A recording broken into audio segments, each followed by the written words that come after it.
and welcome to another episode of I've Been Playing. Today we are talking about Alone in the Dark. The new one, obviously. If you are unaware of the history of Alone in the Dark, it was first released in 1992, I believe. I actually played that version when I was really young, like 4 or 5, maybe not too long after it came out, and the only thing I really remember about it is that I was bad at it because I was very, very young, and the controls were, they weren't standardized in 1992, so I didn't know how to do anything, and I just got killed by the dog, bat, weasel things in the attic all the time. That's the only thing that I ever did. I maybe made it out of the attic once and promptly died in the next room, so that's my personal experience with it. I did actually try to play it again because I bought it on something just to try. I did get a little farther, but not much, and again, the controls aren't standardized, and I think like space is inventory or something. It was confusing, and I was bad enough at it that I was like, you know what? Maybe not. I had actually completely forgotten that it was an actual game until I was playing the bad one. The first reboot they tried to do. Well, was it the first reboot? I don't remember, but the one that was on Xbox 360 and probably other things, and I got stuck on it because it wasn't very good, and I was looking up tips for how to get through the section I was stuck on, and the original popped up, and I was like, I didn't imagine this? This game actually existed? So, none of that's really important. That's just my experience with Alone in the Dark up until this point. This version is a reimagining of the first one, the original one, obviously. I have watched a playthrough of it. It's not very long. It doesn't take very long if you know what you're doing. So I am kind of familiar with how the original goes, and it seems to have kept a lot of that in this remake, at least lore-wise. Obviously, the gameplay is different. It looks a lot different. There's a little bit of variety in the setup of the story and stuff, but the main cosmic horror motif, I guess, that whole idea is still there. That whole concept is still there. And I've got to say, I've only played through one campaign. You can pick either Emily Hartwood or Detective Edward Carnby, and I played through Emily's side because she's related to, I'm getting into plot before I meant to, but she's related to Jeremy Hartwood, who is staying at Derceto Manor. We'll get into that in a bit. What I was going to say is that I feel like if you don't read all the notes, and if you aren't familiar with the original game, which I'm assuming at this point most people aren't for various reasons, but there's a lot that I feel like you won't necessarily get if you're not familiar with the original. I think it probably stands well enough on its own, but I'm thinking specifically of the ending, which I'm not going to talk about it in any detail, but there's something that happens at the end which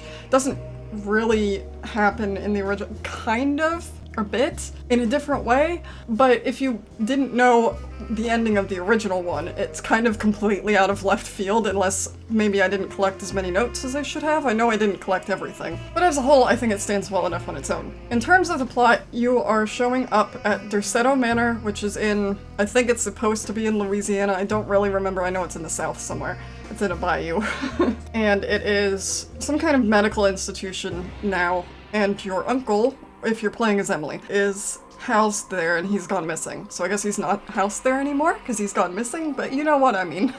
So Emily is looking for her uncle. She hires a detective to take her down there and kind of investigate what's going on.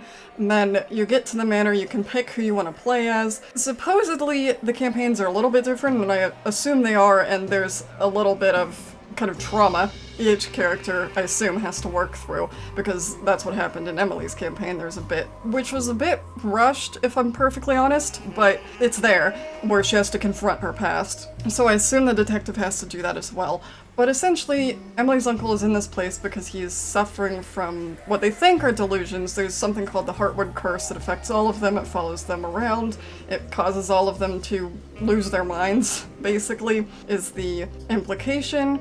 But of course, all of it's real, because as you explore, the mansion kind of switches. It's not exactly an alternate world, I don't think, maybe an alternate dimension, but you transport between places, between realms, I guess. So you'll walk out a door and suddenly the corridor is flooded. This is primarily what the game does to kind of still be in the realm of survival horror, but I don't think it did quite enough, because I didn't feel all that scared. Annoyed sometimes because I got stuck, but not scared.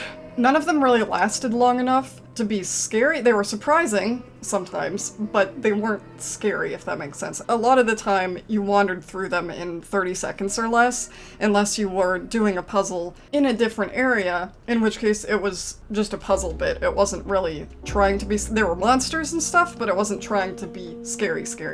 Which is unfortunate, because one thing I didn't mention is that the original Alone in the Dark is technically considered to be at least one of the first, if not the first, survival horror game. There's a lot of stuff in it that actually inspired Resident Evil, which obviously got more popular, but I feel like this game didn't do enough with the cosmic horror overtones, and I feel like that's kind of true as a whole. I don't feel like this game did enough. It's not a terrible game by any means, but it's not quite scary enough. The story's not quite clear enough. Again, I didn't read everything, and I didn't remember. I'm bad at remembering notes in video games, unless they have clues like codes in them. I read them and they're immediately gone. So this is something that may be on me, but yeah, I feel like they didn't lean enough into the horror aspect. They didn't quite lean enough into the story aspect. There were a lot of fun puzzles. The puzzles were kind of interesting, but there weren't as many as I thought there would be. Again, maybe that's because I wasn't backtracking. There were several locks that I didn't open. There was one lock that I opened and it was still marked on my map as not open. I don't know why that was, or if there was something else. There were several rooms where I clicked around and it does the map thing where it turns blue when you get everything out of the room, and it's red if you haven't. And there were several times where I was wandering through rooms that said I hadn't collected everything, and I swear I did, because there was nothing to click on. So I don't know if that's a glitch or if I was supposed to be staring at something in a very specific way. And that's the thing, I think there are several gameplay things that are part of the reason I found this game annoying at times. There was one puzzle where it was my own fault. The number was like literally right in front of me and I missed it. But there was one where you have to set a dial on the talisman to change things. And there's one of them where I did not find it. And then I did find it. I found it after I opened it because I looked it up because I was like, where am I supposed to find the code for this? And then I went and picked up the piece of paper, but the code I entered into the safe wasn't the same as what was on the piece of paper because I tried what it said on the piece of paper before I got the piece of paper and it didn't work. So I don't know what's up with that. Then there were several times where I got stuck on the environment. I had to dodge out of the way. Thankfully, dodging moved Emily off of the boxes or whatever she was stuck on, but there were several times, especially towards the end of the game, where that happened.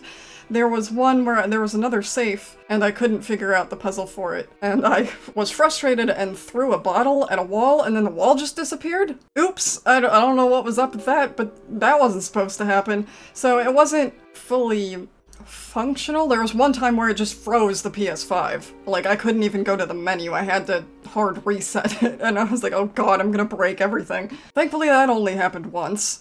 And I think a patch came out after that happened, which hopefully helped with it. And it's one of those things where you kind of have to play both characters' story to fully understand and discover everything, but I haven't done that yet. I'm probably not going to do it anytime soon. I don't feel compelled to play through it again, and I have too much stuff going on. I can barely play games one time, let alone twice, so it's just gonna have to wait until some stuff gets cleared off my plate, because I have too much stuff to do and no time to do it. I feel like I haven't relaxed in about 5 months. So overall, I think if you're interested, it's worth checking out, perhaps on a sale. I don't think it was full price anyway. Almost, but not quite. I can't remember exactly. You know, if you like horror games, it might be. Again, it's not that scary, I don't think. I don't think it is. There are bits that are kind of spooky. There aren't really any major jump scares that I can remember, which is a positive in my opinion. But overall, I think they have tried to reboot or redo or revitalize the Alone in the Dark franchise several times. Most of the time it hasn't really worked. I think this one's done a better job than the rest of them have, but I don't think it's done enough to reestablish Alone in the Dark as a franchise. Honestly, I think it will probably get overshadowed by a lot of other releases coming out this year. It's definitely not terrible, but I think it probably could have done better. And overall, looking back on the experience, I feel like I was more annoyed than enjoying myself. But in any case, that was my experience with Alone in the Dark. If you've played it, let me know in the comments down below if you agree with me, if you don't, if you think this game is gonna make any difference to the Alone in the Dark franchise, if you have played the other campaign or played both of them and see how they differ, because it doesn't seem like Like, it seems like they go to the same locations, but maybe they do different things, I don't know. I'm gonna play it eventually. Like I said, I just don't have time right now. I do have a few other games I'm attempting to play right now. We'll see if I finish them anytime soon, because the others are massive, and we'll see if I can finish them in a timely manner. Probably not, but let me know what you think, and I will see you next time.